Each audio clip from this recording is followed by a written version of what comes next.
Init mga boss. Tanghali na yung lakad namin ni Isis. Alam po kami ng palengke. Ayan. Dito po kami dumaan sa may tapat ng Sandigang Bayan. Ganda ng mga bulaklak oh. Anong puno kayo yan? Ang ganda ng bulaklak oh. Ito po yung Sandigang Bayan mga boss oh. Ito po yung tapat niya. Ayan po. Ayan. Sandigang Bayan. Ayan. Nakadaan ng madilim.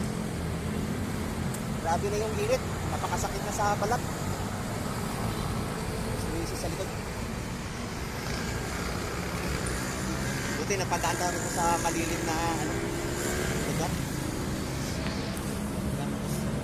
Medyo mahaba pa yung aming lalakarin. At nandun pa sa dulo.